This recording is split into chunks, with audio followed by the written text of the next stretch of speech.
Great,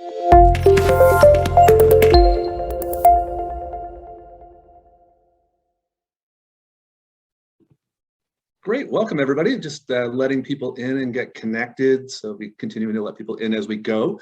But fantastic to have everybody here today. Should be an interesting smorgasbord of conversation around sponsorship.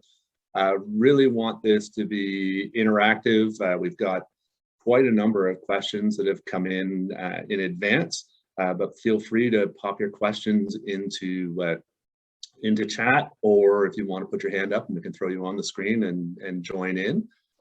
First off, I'm Brad McCabe with Sponsor Circle, and thanks to have you guys here and part of our virtual coffee chat series that we've been running, promoting some of our upcoming ones.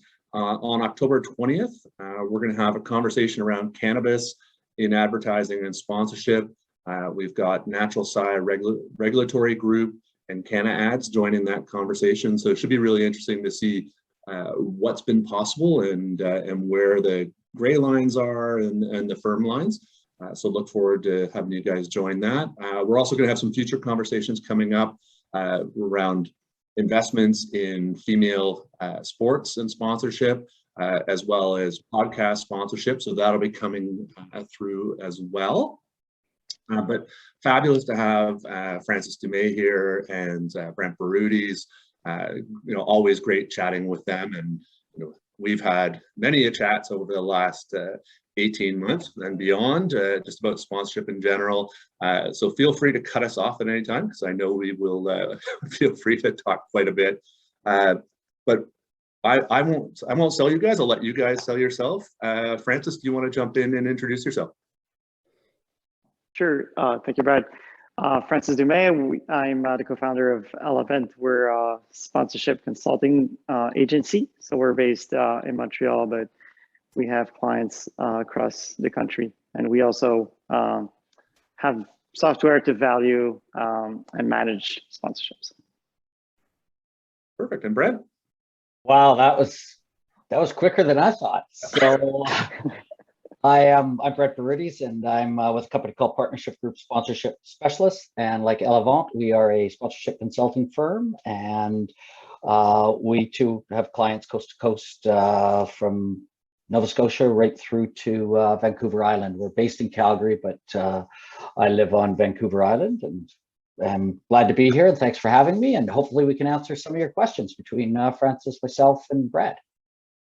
Perfect. No, it's fantastic. Looking forward to this, and I think one of the big things is kind of setting the table for it is we're 18 months into a pandemic. What's your overall assessment of the state of the industry?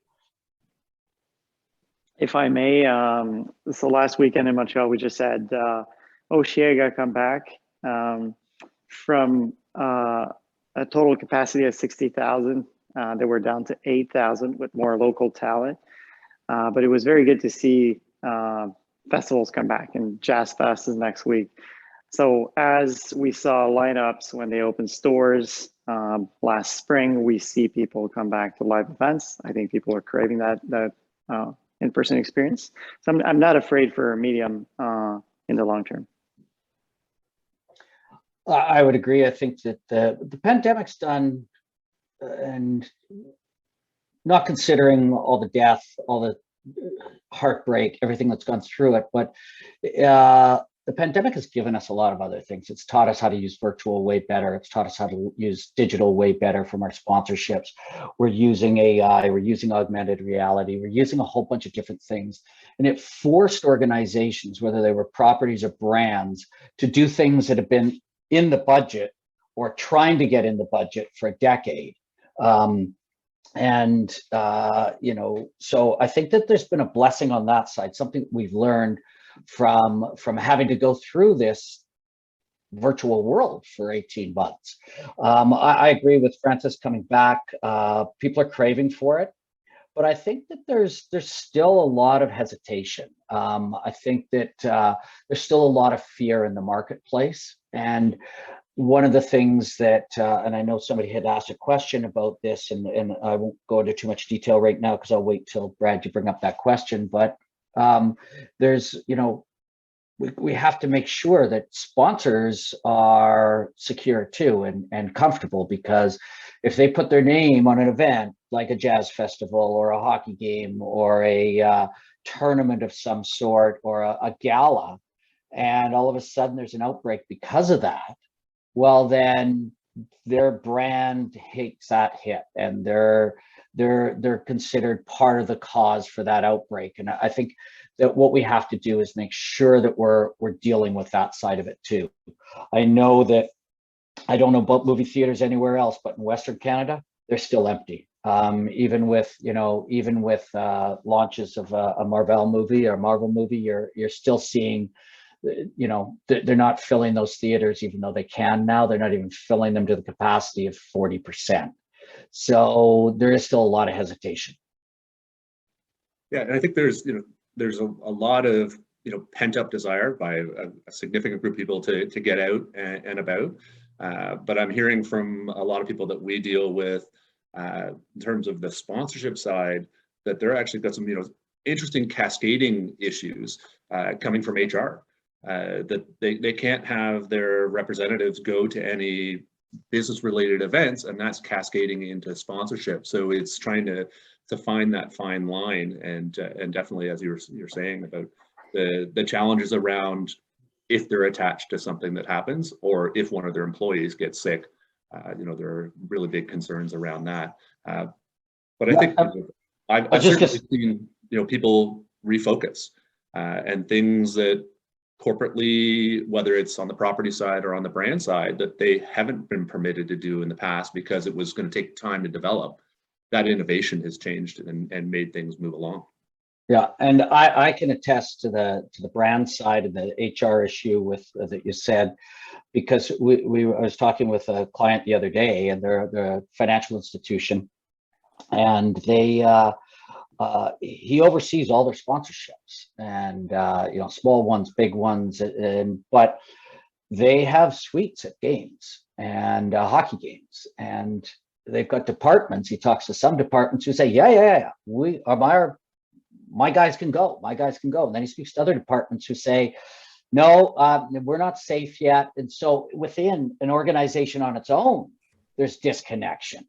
And as I said to him, your CEO needs to, show some leadership here and make a decision one way or the other, because you're sending mixed messages, and you're allowing, you own those suites, you're sponsors of those games, you want to take customers, and you want your own staff to go. And some departments are saying yes, and some are saying no. There's no cohesion again. So. And having been at the Leaf preseason game last night, the fan experience is different. And I think there's some cascading elements about that. Certain activations that would have just been natural, they kind of half did, and I could understand why they were reticent to do certain things. So it'll be interesting to see how that shakes out. And Francis, I know in Montreal, what's your feeling been? I'm sorry, I didn't get it. Oh, just in terms of engagement, looking at Oshiega, I don't know if you actually attended or not, but did you see anything different in terms of what people were willing to do in terms of brand activations? Yeah, I wasn't on site, but clients did do different kind of activation. So instead of being on site, which they would normally do, they invested more prior, did more content, or ran digital activations instead.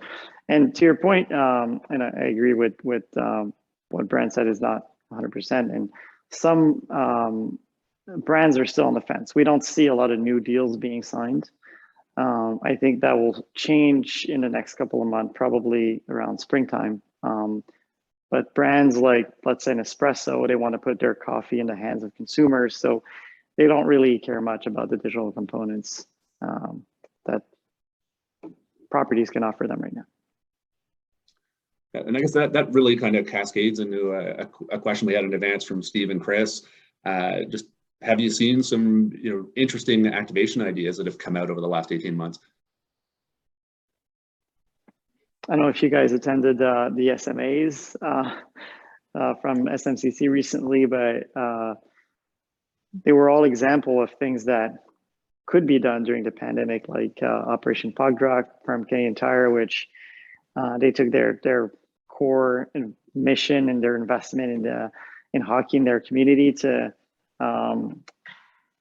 really make it happen. I don't know if you saw, but they were offering to build ring boards across communities so you could sign up for a contest with a story. And it wasn't just a pure draw. They would select different communities, and they would go and build a ring board and an exterior ring board. And they have great content that they build from that. Yeah, and I would say just a couple that come to mind for me. One is it's not just the activation side, but Canadian Cancer Society is doing, they just had their CIBC Run for the Cure, but they also have other things like during the year, they would have galas and all those types of events, which haven't happened in 18 months. And they launched a program last year, which they hadn't done before. And MS used to do a version of this, the MS Society, but it's like a readathon. And they've connected, you buy books, and then you get a chance to meet with the author. And you do it, it's all by Zoom, and the author will do some readings and the author will do engagement. So when was the last time you went to Chapters and bought a book and got to talk to the author? I mean, this is, they're creating these experiences, and they'll net $100,000 off of that experience. And so it's creating experiences, which is getting people to read, being aware of cancer, raising money for cancer, those sorts of things. But I think probably one of the best ones I've seen came out pretty quickly into the pandemic, and I've mentioned this on other podcasts before or other webinars, and it's it's a baseball team down in Kentucky. It's the Louisville Bats, and what they did at the front end, they went with augmented reality, and they had a bunch of, they had one major restaurant chain that was a sponsor. And they had dozens of restaurants around the Louisville area. And so to help to promote that restaurant, the team actually was already starting to use an augmented reality program. And they used their mascot, a guy named Batty, which is just a bat, like a flying bat, with a baseball bat in his hands. And the idea was, take Batty with you to dinner. And so if you went to these restaurants, you needed to take a picture of yourself in front of the restaurant while you were picking up your curbside, and use the augmented reality app to have Batty included in that picture and then share it. And what it did was drove traffic. It was almost like a Pokemon Go type scenario. It created a scavenger hunt. Where are the other stores that I can go to? And everybody that sent in their pictures and tweeted and posted on Instagram and did that type of stuff, they were entered to win. And those were meals from this restaurant. They were tickets when the season reopened. And what they did was also they trained their audience and their fans how to use augmented reality. And they're now using it in stadium as the team's back playing. So I thought that was probably one of the best ones, and they had hesitated to get into the augmented reality scenario, and the pandemic pushed them into it. And ironically, that augmented reality company is based out of Vancouver, which is pretty cool. And I think it's one of the big things I've been talking with a lot of people across North America and in Australia, and just audiences haven't gone anywhere. So the fact that you're not running your event doesn't necessarily mean that your audience has disappeared and doesn't want to hear from you. And I think about yourself, Francis, you're about to do the marathon. You haven't stopped training. So how do you engage, somebody who's still actively interested in what you're doing? So I'm assuming that, the Boston Marathon has probably been communicating with you and probably has great opportunity to engage with you. Yeah, they did, and they're probably a gold standard in the running community. But so the 2020 event didn't happen, so they did a virtual, like a lot of different running events. But they also sent the package as well as post race celebration that they shared.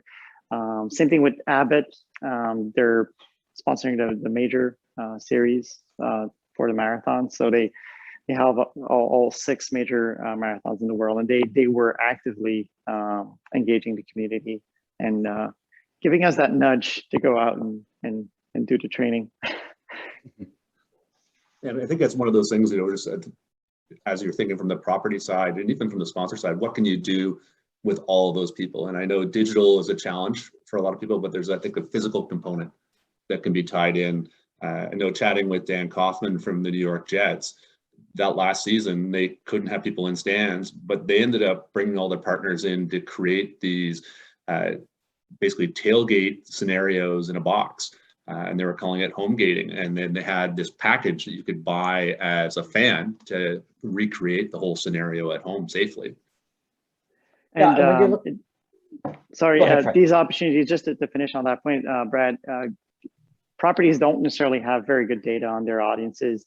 And through a lot of those promotions, people had to sign up online. So again, an opportunity to have a bigger in-depth dive into the consumers, maybe send out a few surveys or tailored offers, depending on their preferences. So that's certainly something that the properties improved on last year. Yeah, and I was going to say that a lot of the sports teams, when, you know, in March 2020, when the NBA canceled, the NHL canceled, you know, and going into the fall, wasn't sure what was happening. And the end result was that we saw way more interaction with players, because all of a sudden they could actually have a team could invite their season ticket holders, you know, to an event and get to talk to the top 3 players on the team, because it's on Zoom and your players are there. You don't get that type of interaction. And they would break them out into breakout rooms and stuff like that.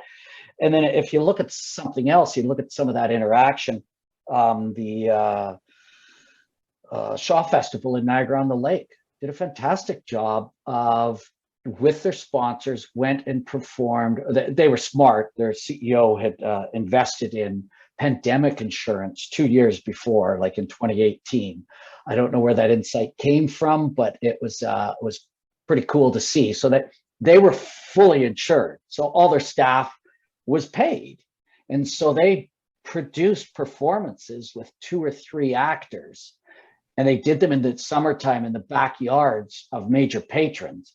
And the sponsors covered the food and were able to interact at those events as well. So there's been a lot of innovation on that side. And I think that we need to look at some of those things. And I personally think, and I'm not sure, but I personally think that as we move away from the pandemic, if we get through, wave 4 and we get through wave 5, then we're in a scenario that once it's behind us, do we leave all these experiences and all this knowledge behind us? And I think if we do, we're idiots. You know, I mean, there's a lot of stuff that we should be taking into the future. So, Alan, I saw you wanted to share your experience, what you've been doing at La Cité. So feel free to jump in. Yeah. Hi, everyone. Pleasure. Good to see you again, Brent. Long time.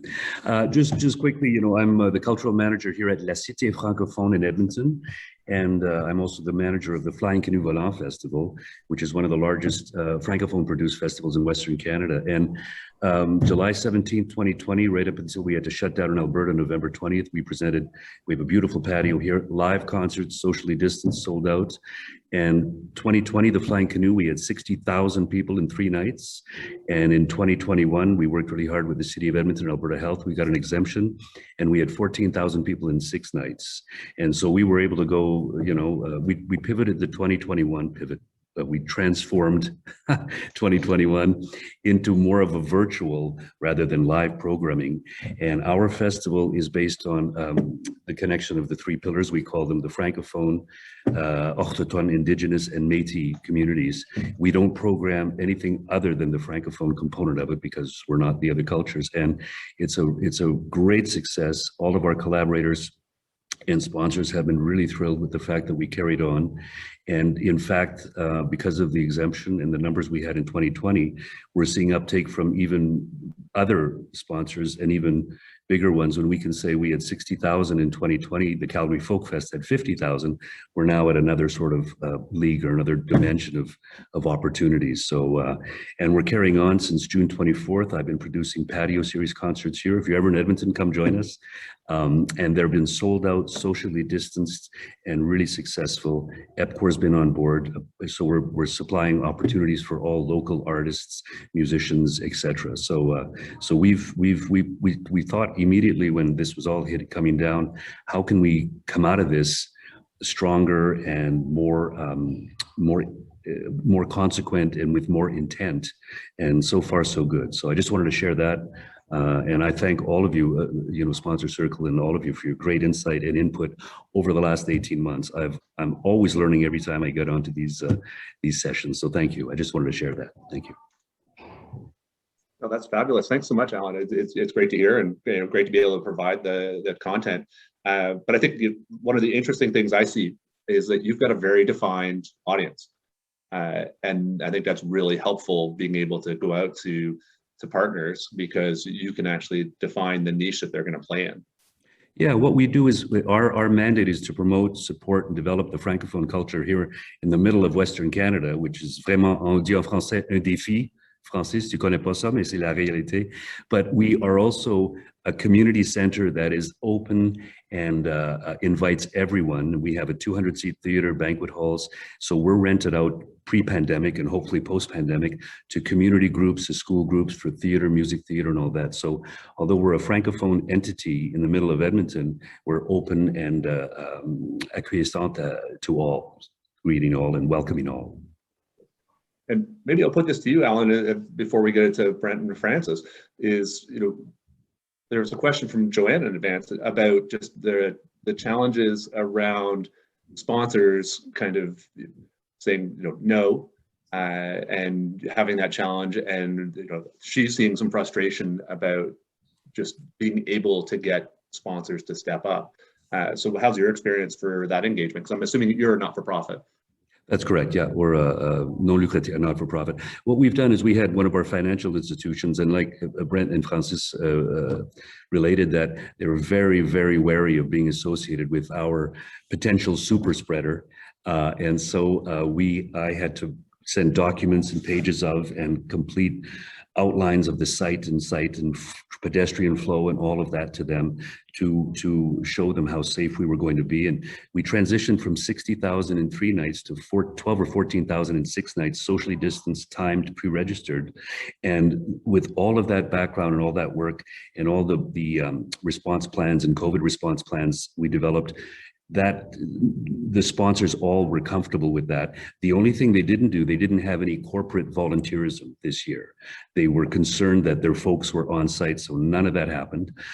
They were there with signage and those kinds of présentiel, geez, I'm speaking French so much. They're there with all those kinds of actual collateral, but none of their personnel, as Brent alluded to earlier, were able to be on site with us. That was the difference. They were pleased with the engagement, realized that it was more of a virtual and a hybrid, and none of their staff, none of their corporate volunteers were on site at all in any way, shape, or form. And did you build any of the contingency elements into your contracts? We did, yeah. We said that, based on Alberta health calls, the Alberta government calls, everything could be shut down in a minute. They were all comfortable with that in knowing that we're a small enough community in a small enough area here that we did have and I really made clear to them that we will have other opportunities for you in the summer with our patio series concerts, our other kinds of opportunities. If the winter event is canceled, please join us in the summer. We were hoping that, outdoors would be sufficient, and they were comfortable with that as well. They gave us, what's the contingencies, 3 levels of plans, and they were all comfortable with having us move them into a summer offering if needed. And then, so Francis and Brent, whether you wanted to step in, what's your experience been with, the difference in selling not-for-profit or other experiences? Have you seen a difference in sponsor engagement?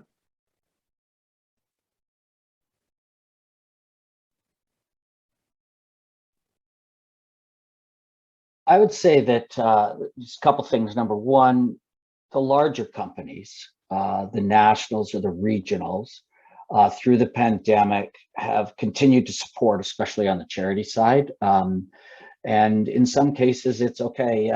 We were in for $25,000 for your gala. We know there's no gala. Keep the money. So be it, right?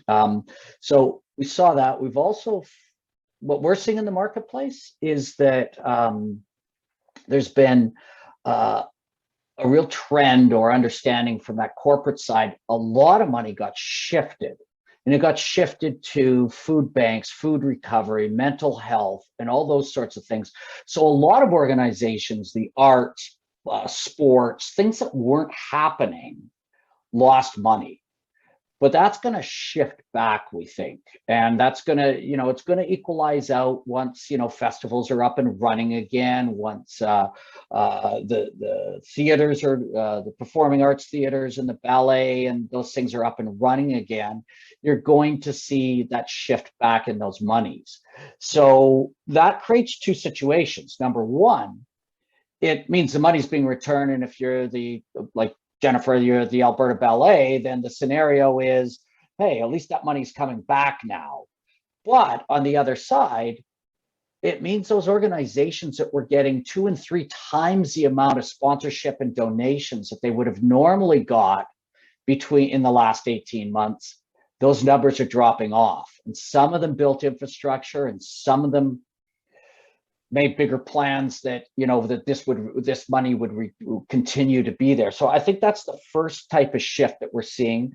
I think that, and I was with a client the other day delivering a session for a retreat in Calgary, and they, what I brought up there was the fact that you're also seeing small businesses, though, those that, I don't care whether it's the Joe's Pizza down the street or it's a regional dry cleaner or something like that. They're hurting. They're hurting, even though they may be doing well financially.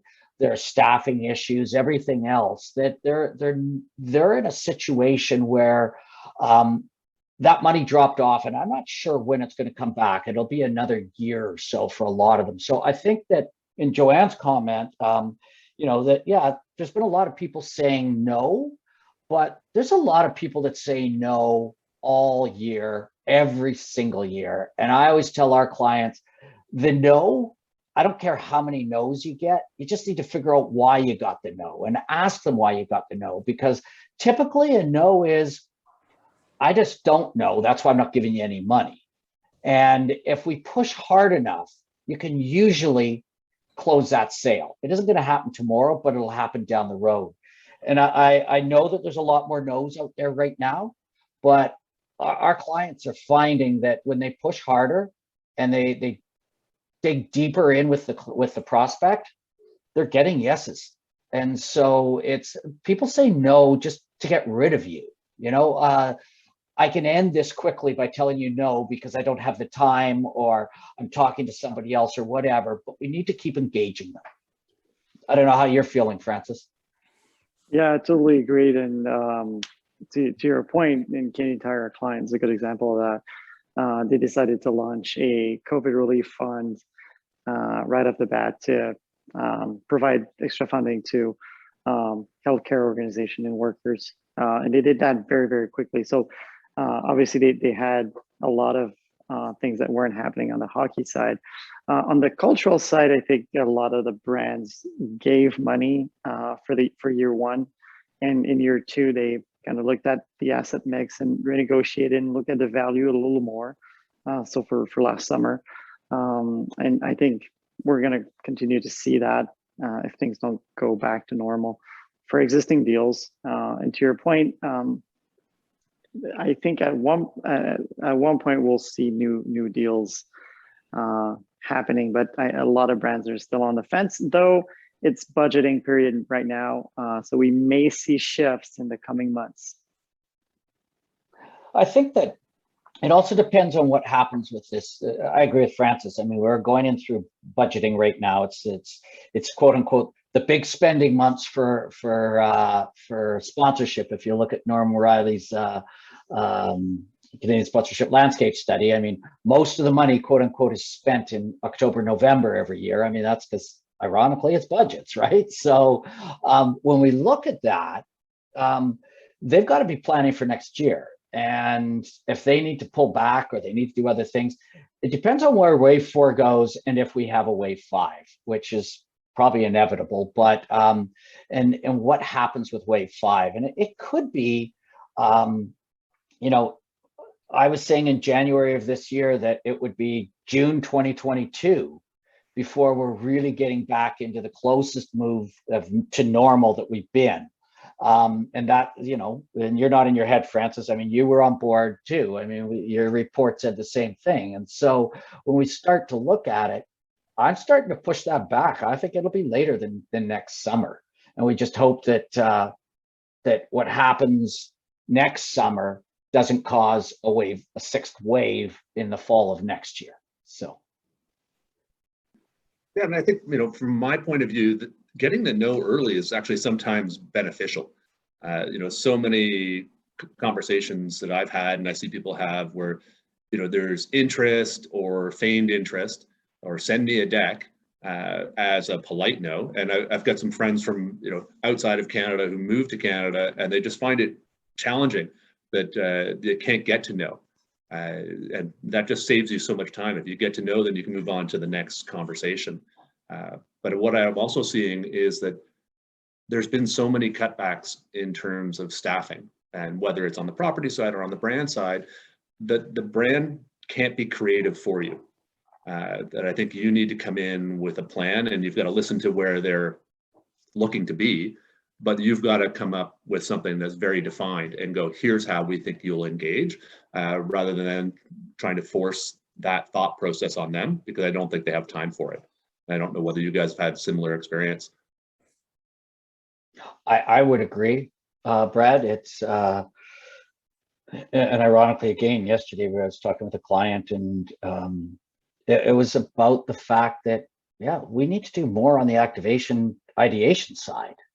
You know, it's a property, and the end result is that these brands don't have time to do the ideation that they used to do, either themselves or with you as a property. So we need to bring a better mousetrap when we go to present. And as my Tuesday morning commentary said this week, I mean, you shouldn't be writing that, and Brad, you made the comment on it, right? You shouldn't actually be writing that proposal until you pretty much got a yes. So there's a whole lot of work that goes in that front end, and that includes that ideation for activations and concepts and ideas. And I think that it is a whole lot more work than it was prior to March 2020. And we just have to come to accept that and be more creative.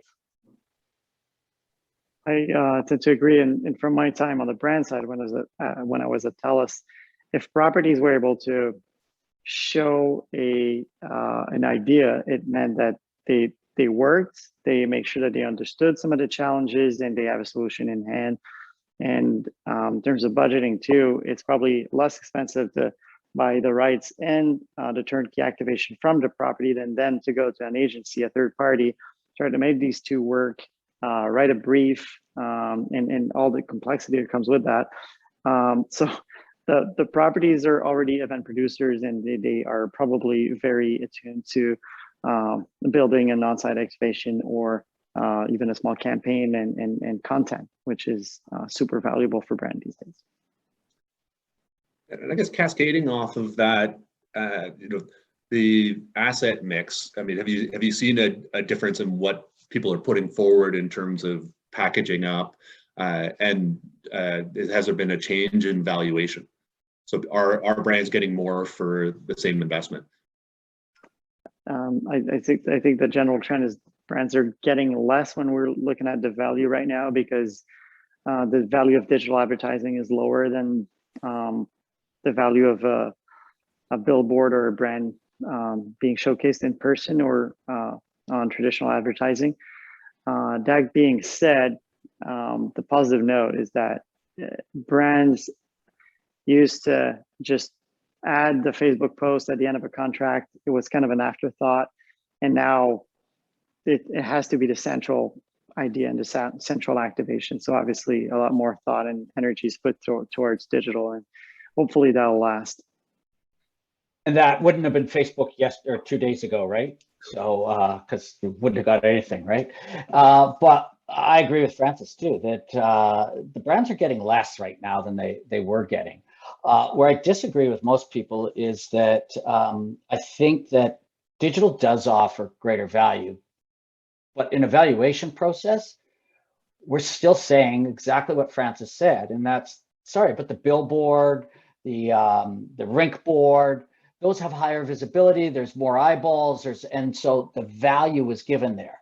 I don't think 90% of the properties and the brands use digital the way they should in sponsorship. They may run a really strong digital campaign from their digital department and it has great ROI, but that knowledge stays over there. It doesn't come to the sponsorship side.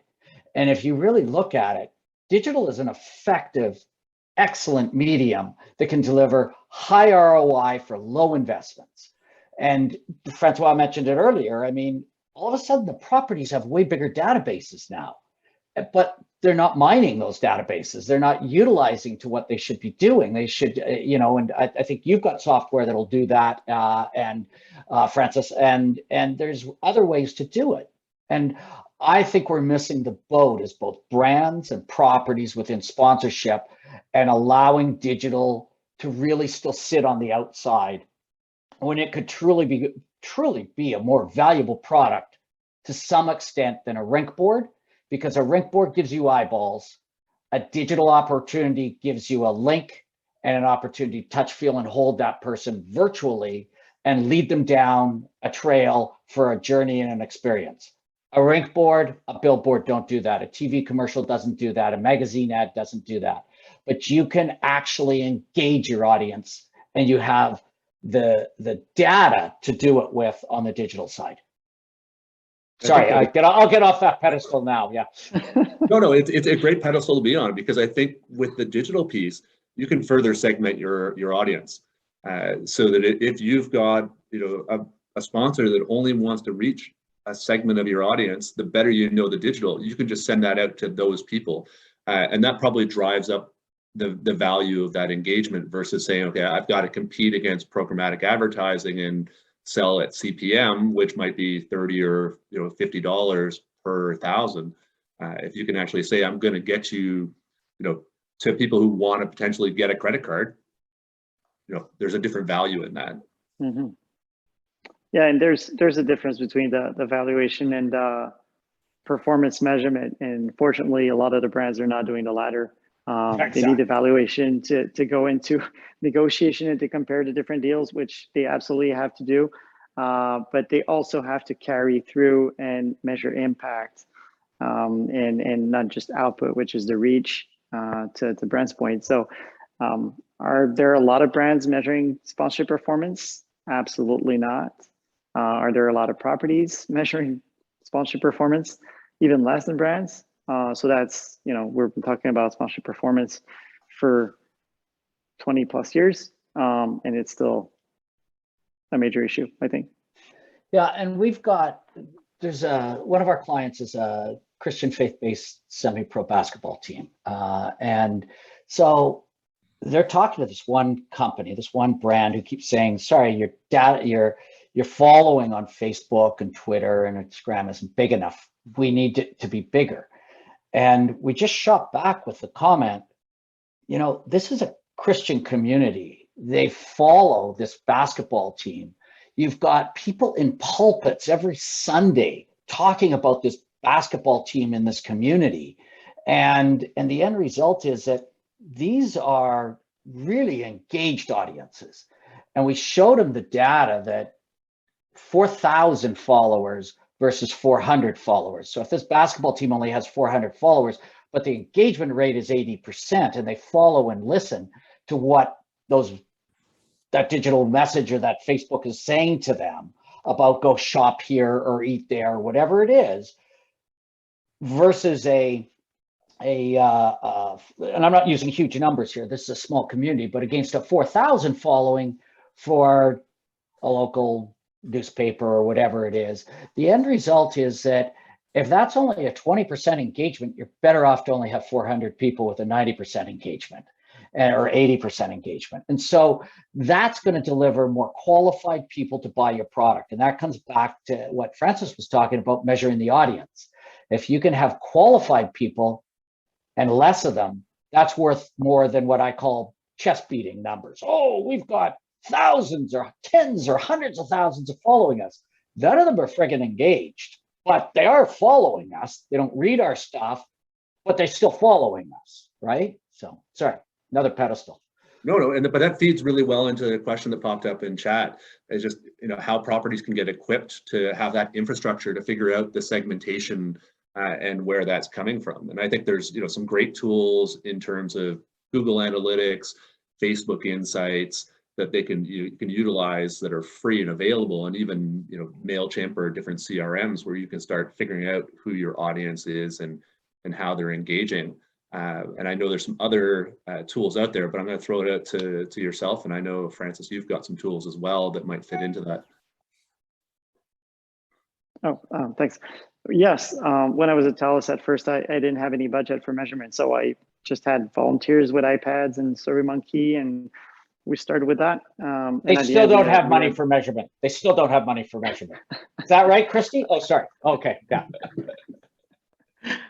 But I used that to make a point, and I got funding. But you can start small, and if you're on the property side, you can look into subsidies.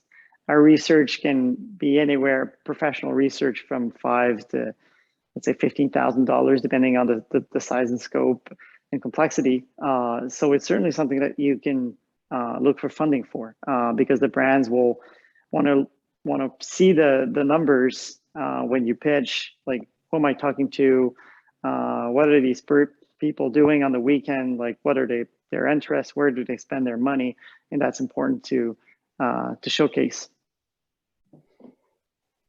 Yeah, I mean, I would agree with what Francis just said. I mean, you've got that showcase opportunities. I'm also looking at the chat side, and when I look at it, how do you upgrade those databases? You've got to build the database first, whether it's off of iPads and exit surveys, or with today. I mean, if you have people logging in, like Brad, I'm not telling any secrets, I don't think, but you've got a pretty strong database, I would imagine, from going back to March 2020 when you started doing these. You had hundreds and hundreds of people registering for them, and the end result is that you have a database that has all this information, and you can segment that. But you can also, if you're a property or brand, there's things you can do that you can create that need.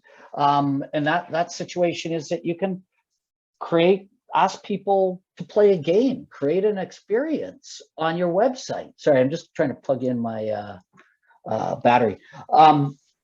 So create a gaming opportunity or an experience on your website or on your app, whatever it is, that pulls data. And you can start asking questions like, where do you buy your food? What do all the things that sponsors want to know. But you're not asking them like an exit survey. They're winning points for everything they answer, and they're going to win prizes at the end.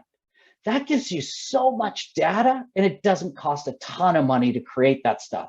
And I'm sure there's university students can do it, or you go back and you look at what Elevant has for software to help you through all those processes for that measurement side. That's there. There's stuff, but nobody wants to use it because they don't have money for it.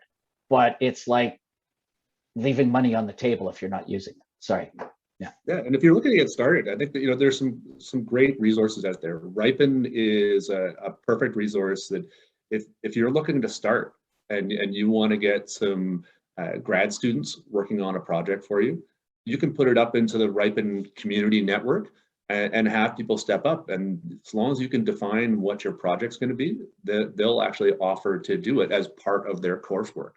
So there's some different opportunities like that. But I think it's one of the pieces, and you were talking a bit into it, Brent, is scoring. If you look at somebody who's looking at it from a business development standpoint, they're scoring their funnel. moving people down. And if you start being able to identify, okay, you know, we've got 10,000 followers, but we know these 1,500 followers engage with us on a regular basis, the value of reaching out to those 1,500 is that much greater. Yes. And you're not alone. Like, I think, you know, you think, you know, you're trying to build your database and where you're at. We did some work with Ticketmaster a couple of years ago, and, you know, 25,000 person concert at the Air Canada Centre, and they had email addresses for 1,000 people who had bought tickets for that concert, but they knew that that wasn't even that valid because the resale of tickets, and then knowing that, okay, maybe a parent bought the ticket for the person who's actually attending. So they were having some challenge about figuring out how to actually reach the people who were in the stadium. So they were looking at a variety of different tools to engage in that. And, you know, I think there's a whole series of things where you can get, where there's beacon capture, cell phone capture, looking at social engagement, the gaming piece.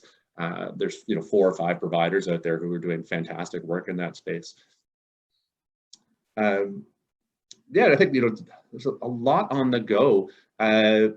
Mary Ellen was asking about, you know, have you seen a difference in the, you know, comfort level for multi-year engagements?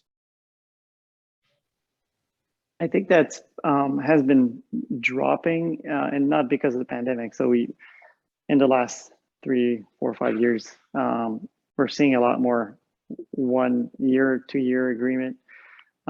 We think it's a horrible way to do things, because sponsorship is a long-term play. You start seeing returns in year 2 or 3, and you're just constantly working on negotiating and you know, we're doing the paperwork around it. So let's see more 3 to 5 years engagement. I would agree that we were seeing it before the pandemic as well, same as Francis, and that's it's not a great investment when you start to do 2 years or 1 year or even 3 years. I would say 3 years should be the limit, or the bottom number. They should be all over 3 years, except for where a new sponsor is coming on board. They might be there for 1 year with an option to carry for 2 more or 3 more or whatever. But once they've been there, and we're seeing this right now with a naming rate. It was a 10-year naming rate, and the property's in renegotiation with the brand for the naming rate it's on a recreation center in a smaller community in Western Canada, and the company wants to renew, and it's changed its name, so it's going to have to redo all the signage and everything else anyway. But they're looking to do 5 years, but they prefer to do just 2 years. And it's like, you're going to spend all that money. They're a financial institution too, and it's like, you're going to amortize this over 2 years instead of 5 years or 10 years. Like, where is the financial sense to that?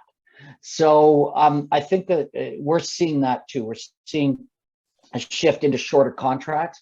We are trying to show our property clients that they need to maybe ante up and make it more worthwhile for somebody to sign for 5 or 7 years, that the annual escalator disappears, or, hey, you're only going to sign for 3 years. Well, the escalation is 7% per year instead of 1% per year, or whatever those things are. And then on top of that, we're talking to the brands to negotiate and get them to understand that they need to do longer terms. So on our brand client side, but there is a lot of push to making agreements shorter, and it's in my estimation, and we work on both sides of the fence. We have property clients, we have brand clients, and they're all making a huge mistake by going shorter terms. You always have an opt-out. I don't care how you look at it. Most of these contracts aren't worth the money that the paper they're written on. Other than the great big ones, like your Scotiabank Arena with Maple Leaf Sports and Entertainment. I'm sure if they walked on that, there would be some, you know, and most of those types of deals at pro sport level, or the CIBC run for the cure or whatever.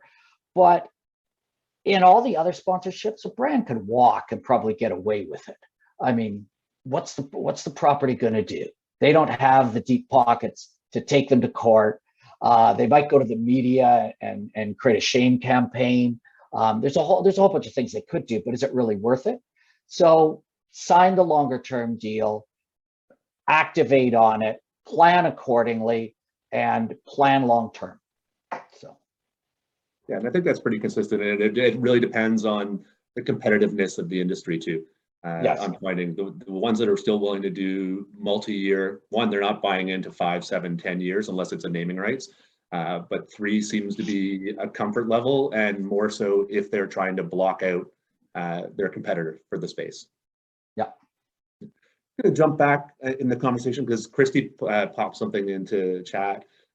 She's seen people more willing to provide valuable metrics that brands can use to make key product decisions.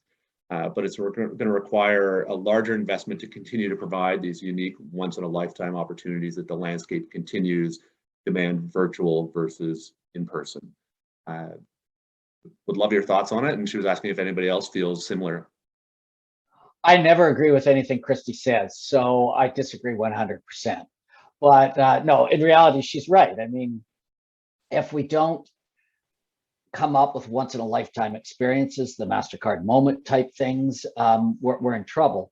But I honestly believe, and this is where I do differ, is that if digital's done right, you can offer a digital component that will give a once-in-a-lifetime experience. So something as simple, and I'm looking at Canadian Cancer Society. Yeah, you buy a book that you wanted to read anyway, and now you get to talk to the author, and it's costed you an extra $25 in a donation or something. Those are experiences that digital can offer that you could never offer in at a conference or a gala or any of those sorts of things. So I think digital truly plays a role going forward, and it can offer some of those. But I also agree with her 100%. I guess I shouldn't have said that because you're actually recording this, and that'll come back to haunt me. But the reality is that those once-in-a-lifetime experiences, face-to-face, are irreplaceable. They cannot be duplicated on virtual. Virtual's a different product. Treat it differently. And those experiences that are once in a lifetime, like when I used to sell hockey in Calgary, we used to have, take people down to the hot stove lounge. They'd watch the players come off the ice. They'd get to sit in, when Don Cherry had come into our hot stove lounge afterwards, all that type of stuff. Those are once in a lifetime experiences that they renew their sponsorship like that day, because they don't want to lose it for next year, right? Because they could bring somebody down next year. All those experiences, bang on. They're not, will ever be duplicated on virtual. Is that, Christy, am I on board with you, or am I?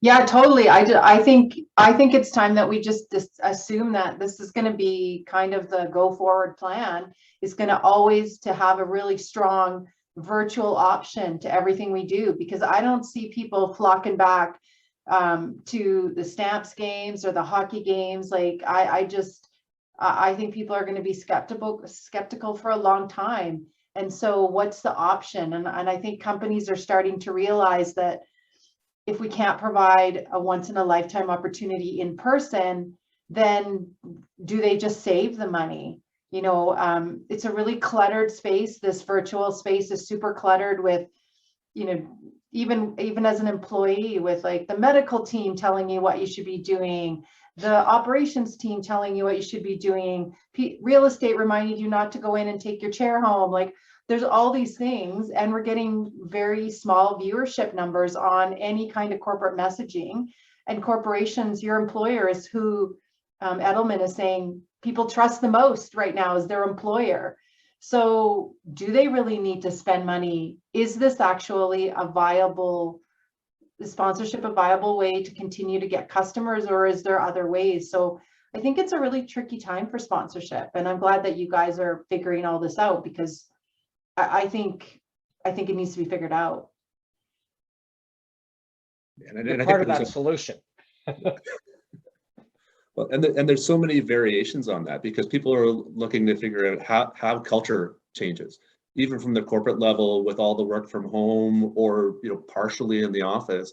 That's changing the work culture corporately, and I think that's going to extend to a variety of different things. So from a sponsor perspective, or property perspective, excuse me, that there's some creativity and innovation that needs to come to the table. And, back to what we were saying earlier, I think we need to come to you with an idea as opposed to having you hatch all the ideas from your end about what you could do in the property itself. Thanks, Christy. That was great. And then I just want to squeeze in Mike's question that he put in there before we get to the end of time today. But around corporate partners that are actually looking to be first in market and try and get emerging from COVID sooner than everybody else. And I think that's one of the things I've seen in the past with other issues, whether it's 2008, whether it's SARS back in 2004, that the brands that kind of sat back were slow to get back in the market, and those who were ready were flourishing when they came back in. I know we've been in conversations and doing some work with a major hotel group that they're eager to get bodies into beds, and they're very actively looking at how that can happen, because they know they're hurting internationally from a corporate level, but then all their franchisees are doing that much more challenged business. So not sure what your insights have been for that, Brent or Francis. Well, Expedia was one of the big spenders advertising wise during the pandemic, and obviously they're top of mind as things reopen. So the same applies for sponsorship, really. In any downturn, it's easy to pull the plug on marketing investments, but it's probably the worst possible outcome. I would agree. And the other big impact one that I identified, and I don't even use these guys or these services, but it's Doordash. I mean, the amount of money that they funneled in during COVID and have continued to funnel in to sports sponsorships and television and billboards and everything else. And they went completely digital, where they used to use some people.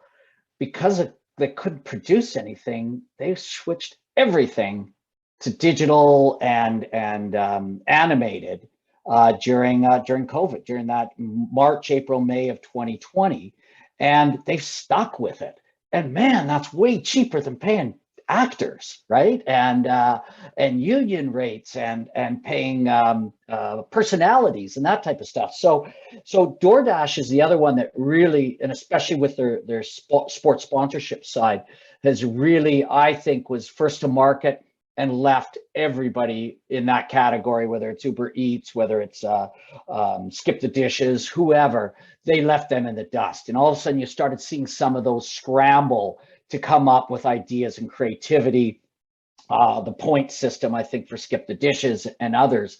But I think that it always does bring creativity, and the people that, all the data shows, and this happened all the way back into the recessions in the 80s, people that drop their marketing budgets during a time of strife, whether that's COVID, whether it's the stock market, whether it's real estate issues, whatever it was, 2008, like you said, Brad, COVID, SARS, go back to the oil crisis, anybody that stopped advertising, the numbers 10 and 15 years later, the people that left their money in place were almost, I think on average, 8 to 10 times more profitable than those that left and came back. So those are the things that we have to look at. And we see DoorDash where Expedia's already had most of the market share, but DoorDash has grown their market share dramatically because of being in the marketplace during this time. So I think that there's those. The other things, first to market, I always think of the creativity side, because it's not just being back in the market. And I'm going to use an Alberta example, but ATB did some great stuff holding live concerts, right? And they put people in cars, in in fields with a stage and Paul Brandt or whoever they were using to be able to entertain people, and that positioned them well. And so I think there's some innovation stuff that really comes with this too.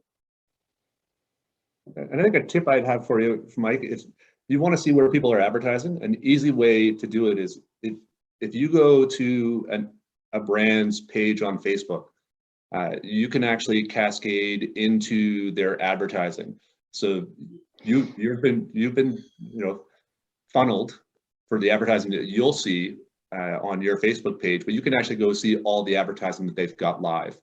And that can give you a good sense of the conversations that they're looking to have in the market. And that can help shape how you can approach them. It's been really helpful for a lot of people that we've been working with. Perfect. Well, I mean, we're close to time, but I want to give a chance to kind of, put the crystal ball to you and you, Brent and Francis, is, what trends do you see? How do you see us coming out of this? I'll start. So I think that there's a couple of things. I think as we quote unquote return to normal, and I'm not sure what that is, but I don't think it was normal before COVID. So I'm not quite sure what to expect. But when I look at it, there's really three things. Number one is we have to be safe and secure. And that doesn't mean just, hey, if the government says, and I'm just using this as an example, the government says that you have to have sanitation stations every 20 feet, that you put them in at every 20 feet. You can put them in at every 10 feet if you want, or just every 20. I don't care which it is, but if you don't communicate that message, if you don't tell people that you've got them every 20 feet, or you've got them, especially if you put them in at every 10 feet, you're doing twice as good as the next guy, people feel more comfortable. I watch, so as things have rolled out, whether it was festivals, whether it was theaters, whether it was sports, everybody did what they were told, and they had met all those objectives and the safe standards, but they weren't telling anybody. And I think that that's failure to tell the message doesn't allow people to feel safe. So I think that's the first thing. You have to tell people what you are doing, even if it's only the standard. You have to tell people what you're doing to make them safe when they come into your experience building event, program, whatever it is. Number two, that I think we're going to see a shift, and this comes back to Christy's comment, to multiple platforms. So we may be live at a concert, or we may be live at a hockey game, or we may be live at a gala. But what other platforms are we managing that on? Are we doing behind stage interviews with performers during the same time that somebody's performing on stage? And are we allowing that audience to be able to, whether they're at home or whether they are in the arena or wherever the experience is taking place, and they can interact with people? So I think that there's that, and the third one is just to make sure that we're constantly understanding that things are going to change. The world is going to be way different. If we thought that change happened, and I hate the word pivot, so we've had to change and react in these last 18 months. And we've had to before that too, but never to that extent. And I think that what we had to do in the last 18 months isn't going away. So you need to be open, you need to be adaptive, you have to be fluid, you have to know your audiences, embrace those audiences, and understand that things are going to change like that. And you have to be that fluid to be able to be successful. Francis? Thank you, Brent.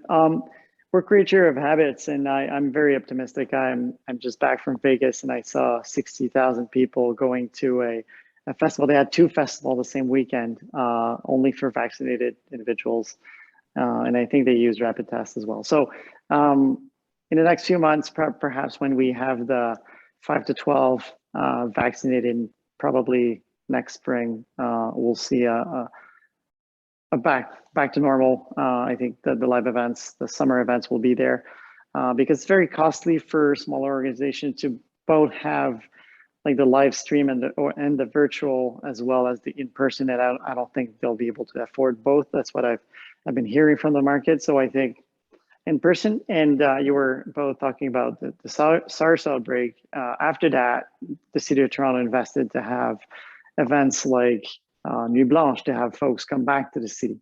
And I think we'll see a lot of those initiatives by the government and local government to have people fly again, travel again, and go to live events and cultural events. Fabulous. Thanks, guys. It's been fantastic to pick your brains and to share in everything that's going on and sort of your insights of where we're at. Thank you everybody for sticking with us a little bit longer. There's so much to cover, and happy to take on your questions. I know that both Brad, Francis, and myself are available if we didn't get to your questions. So you can feel free to shoot us a line, and I'll provide the contact information in the follow-up email, along with the link to the recording, so you can catch up on that if you missed anything. And as well, I want to just promote the October 20th session, speaking on cannabis advertising and sponsorship, and look forward to having you there. And always, it's fantastic to have you here. Thank you guys for participating.